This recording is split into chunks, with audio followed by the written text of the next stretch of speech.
Leeds টেস্টের দ্বিতীয় দিন ভারত খেলাটা শুরু করেছিল 3 উইকেটে 359 এই অবস্থায়। ক্রিজে তখন পুরোপুরি সেট দুই batter, captain Shubman Gill, vice captain Rishabh Pant. তো প্রথম ঘন্টায় এই দুজনের জুটিতে আরও 71টা রান উঠে যায়, যার ফলে ভারতের স্কোরটাকে তারা নিয়ে চলে গেল 3 উইকেটে 430-এ।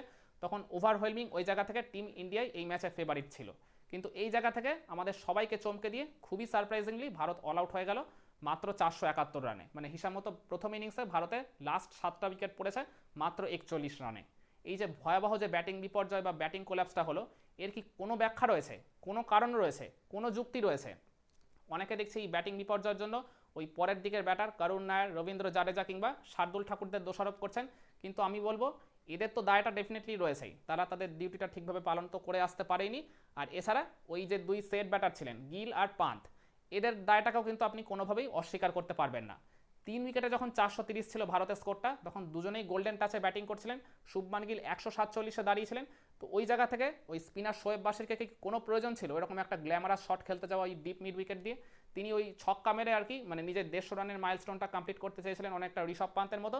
তো অ্যাটেম্পটা তিনি করেছিলেন, কিন্তু ওই মানে বাতাসের তারতম্যের জন্য শটটা ঠিকভাবে কানেক্ট হলো না, বলটা চলে গেল ডিপ স্কোয়ার লেগের দিকে। আর ওইখানে ফিল্ডিং করা জশ টাঙের হাতে ক্যাচ দিয়ে এই শুভমান গিল, ক্যাপ্টেন শুভমান গিল 147 রান করে আউট হয়ে যান। মানে জানি তার মানে জায়গা থেকে তার মানে সমস্ত ডিউটিটা তিনি পালন করে এসেছিলেনই, কিন্তু তিনি যখন দলের ক্যাপ্টেন, ওই রকম একটা গুরুত্বপূর্ণ সময় তিনি যখন একটা মাইলস্টোনের সামনে দাঁড়িয়েছিলেন, তখন এই জায়গায় ডেফিনেটলি তার আরেকটু রেসপন্সিবল হওয়াটা উচিত ছিল। আর এরপর করুণ নায়ার, যার দীর্ঘ 8 বছর পর টেস্ট ক্রিকেটে আবার কামব্যাক হলো, মানে আমি এই জায়গায় পুরোপুরি দোষটা তাকেও দেবো না, কারণ ওই শর্ট কভারে ফিল্ডিং করা অলিপপ একটা স্টানিং ক্যাচ নিয়েছেন, একটা অবিশ্বাস্য ক্যাচে আর কি ফেরত পাঠিয়েছেন প্যাভিলিয়নে এই করুণ নায়ারকে। কিন্তু তারপরে আমি বলবো ওই শটটা যখন এই করুণ নায়ার নেগোশিয়েট করলেন, তিনি যখন দেখছিলেন শর্ট কভারে এরকম একজন তুখোর ফিল্ডার দাঁড়িয়ে রয়েছে, তার শটটা কিন্তু একদম মানে ফুল ফেজে ব্যাটটা ঘোরানো উচিত ছিল। মানে পুরোপুরি যদি পাওয়ারটা তিনি জেনারেট করতেন, তাহলে অলিপপ যত ভালো ফিল্ডারই হোক না কেন, ক্যাচ ধরা কিন্তু কখনোই তার পক্ষে সম্ভব হতো না। কিন্তু তিনি ওই জায়গায় জাস্ট একটা পুশ করেছিলেন, আর যে কারণে ক্যাচটা কিন্তু পেতে ওই জায়গায় বেশ কিছুটা সুবিধাই হয়ে গেছিল অলিপপের। তো যাই হোক, করুণ নায়ারের টেস্ট ক্রিকেটে কামব্যাকটা খুব একটা সুখকর হলো না। এরপর ঋষভ পান্তের কথা আর কি বলবো, তিনি 134টা রান করে ফেলেছিলেন। তখন ঋষভ পান্তই বলতে গেলে ভরসা ছিলেন ভারতের, মানে তার হাত ধরেই আর কি ভারতের মানে টোটালটাকে ওই 500-র উপরে যে উঠিয়ে নিয়ে যাবে এরকম একটা স্বপ্ন দেখছিল সমর্থকরা।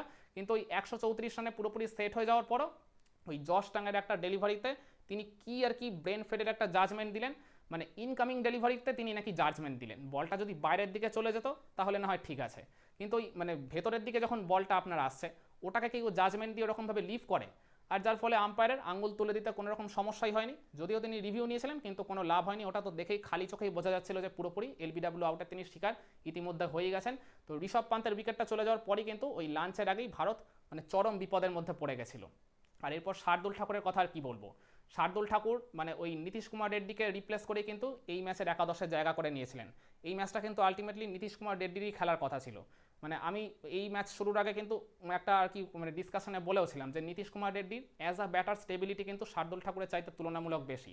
যতই শার্দুল ঠাকুর ওই প্রস্তুতি ম্যাচে সেঞ্চুরি করে আসুক না কেন, তিনি কবে যে রান করবেন, কবে রান করবেন না, কবে বড় রান পাবেন বা কবে পাবেন না, এটা কিন্তু গ্যারেন্টি তিনি নিজেও দিতে পারেন না।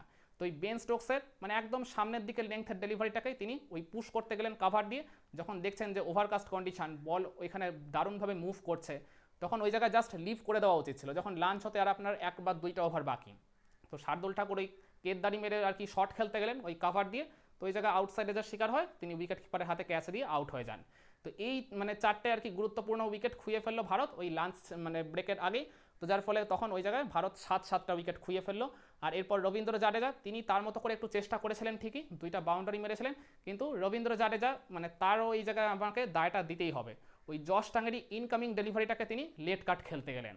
ইনকামিং বা ইনসুইঙ্গিং ডেলিভারিতে মানে লেট কাট খেলতে গেলে জেনারেলি কিন্তু ওটা একটা হাই রিস্কি শটই হয়ে যায়, মানে আপনার আউট হওয়ার মানে চান্স কিন্তু মানে প্রবলভাবে থাকে, মানে পার্টিকুলারলি ইনসাইড এজ হওয়ার। আর সেটাই ঠিক হয়ে গেলেন রবীন্দ্র জাডেজা, যিনি 11 রান করে 2টা বাউন্ডারি মেরে বেশ একটা পজিটিভিটির ইঙ্গিত কিন্তু দিচ্ছিলেন। তিনি যদি শেষ পর্যন্ত ওই টেল এন্ডারদের নিয়ে একটু লড়াই করতে পারতেন, ভারতের স্কোরটাকে 500-র উপর উঠিয়ে নিয়ে গেলেও যেতে পারতেন। তো সেই অপরচুনিটিটাও কিন্তু রবীন্দ্র জাডেজা মিস করে গেলেন, তখনও কিন্তু একটা উইকেট আমাদের হাতে ছিল। তো সেই কারণে আমি বলছি মানে এই যে 5 ব্যাটারের যে আর কি গুরুত্বপূর্ণ উইকেট ভারত খোয়ালো খুবই আর কি অল্প সময়ের মধ্যে, এই পার্টিকুলার কারণের জন্যই কিন্তু ভারতের এরকম ভয়াবহ ব্যাটিং বিপর্যয়টা হয়েছে, যেখানে আমরা প্রথম ইনিংসে 500 বা 550 ইভেন 600-র কাছে রান তোলার স্বপ্ন দেখছিলাম। মানে 3 উইকেটে 359 এই জায়গা থেকে যখন 3 উইকেটে 430 হয়ে গেছিলো স্কোরটা, তখন আমাদের এরকম বড় টোটাল তোলার স্বপ্ন দেখাটা তো খুব একটা ভুল কিছু নয়। তো সেখান থেকে ভারত যখন 500 রানও তুলতে পারলো না, 500 থেকে 29 রান কমেই তারা অল আউট হয়ে গেল, যেখানে আমরা ম্যাচের শুরুতেই ডমিনেট করার মতো একটা খুব ভালো পর্যায়ে চলে গেছিলাম। সেখান থেকে শেষের দিকের ব্যাটারদের এরকম ভয়াবহ ব্যাটিং ভরাডুবির জন্যই মানে দিন শেষে এখন ম্যাচটা পুরোপুরি 50-50 হয়ে গেছে। আর এই জায়গায় আমি আবারও বলছি, শেষের দিকের ব্যাটারদের সাথে ওই সেট হয়ে যাওয়া শুভমান গিল আর ঋষভ পান্তের দায়টাকেও কিন্তু আপনি এই জায়গায় মানে এই ভয়াবহ ব্যাটিং ভরাডুবির জন্য কোনোভাবেই কিন্তু অস্বীকার করতে পারবেন না। তাদের দায়টাও কিন্তু প্রবলভাবে ছিল বলে আমি মনে করি, কারণ তারা কোনো ভালো ডেলিভারিতে আউট হননি, একবারে নিজেদের দোষেই নিজেদের আর কি পায়ে কুরুল মেরে জাস্ট আর কি উইকেটগুলো থ্রো ডাউন করে দিয়েছেন ইংলিশ বোলারদেরকে। একমত হবেন আমার এই পয়েন্টগুলোর সাথে আপনারা?